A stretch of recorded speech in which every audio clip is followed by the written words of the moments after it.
people are in that substance as well, then who is going to listen to who? Everyone's mind will have one story to tell. And at the end of the day, it does not sing. That's why psychedelics aren't for everybody as well. People back then, we know it has been used. We know in ancient cultures they have used it before. Maybe even the kings. And even in Hinduism. Yeah. Hinduism have if you date it back to history, Hinduism is filled with marijuana, psychedelics, and everything, because the things they were seeing, the things they were doing, are really very psychedelic related. I think our culture, some of it are based off psychedelics because of like, you see geometrical patterns and stuff like that. Exactly. Like, these are what people mention that they have seen, throughout like all this visual hallucination and stuff. So how does one comprehend that and like actually base it off their culture kind of thing? Because like we talk about like in Hinduism they talk about chakras and stuff like that. Exactly. And the third eye and everything. Like I feel like we put science a bit to the side first. It's how amazing how everything, whatever a person under psychedelic, is correlating to something that Indian cultures is backdated for so long. Everything makes sense somehow. Somehow it does, but like I feel the way like the temples are created, like the temples. Yeah, there is. You can see those backings there from psychedelics, like what it has done. But was it really the substance or was it the person? You have to ask yourself that question because this is your mind.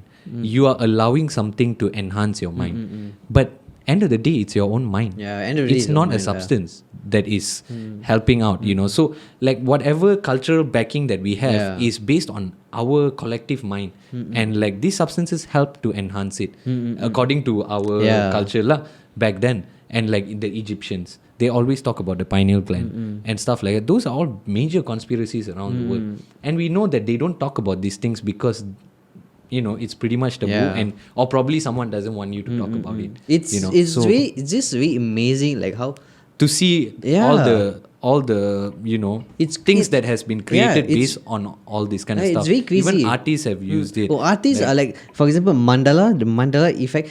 They always tell the Indian believe like each corner is represented by your past, present, and your ancestral roots, and something else. I forgot the last one, but these three. So people usually last time people don't need this kind of psychedelics to travel to this mandala looks as if it's like a train where they always focus on that travel, that thing, the corner, and it'll take you to your past or present. That's how they were telling us. I believe I've heard of this as well, like when they talk about like mandalas and like how it can actually be around, like when we watch Doctor Strange, he just does like some mandala and then he flies off somewhere. So I mean, it makes does sense make sense also. But what to do? We live in a system of such. Society. But it's interesting to know. It's fucking interesting because we know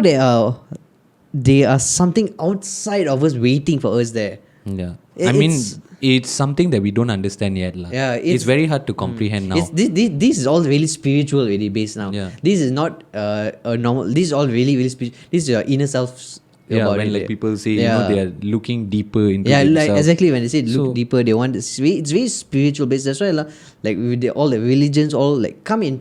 Like I could personally feel like of all the story I've listened, all the story I heard when it comes to psychedelics, I could really relate it to the Indian culture somehow. Because Indian cultures are I find it so detailed, complex. Like everything has a story.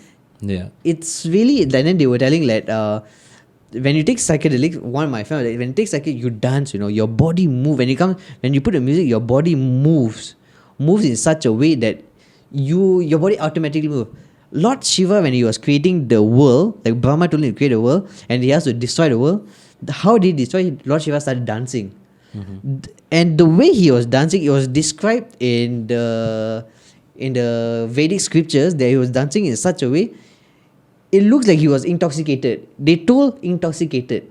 So they told he's always famous for substances like marijuana.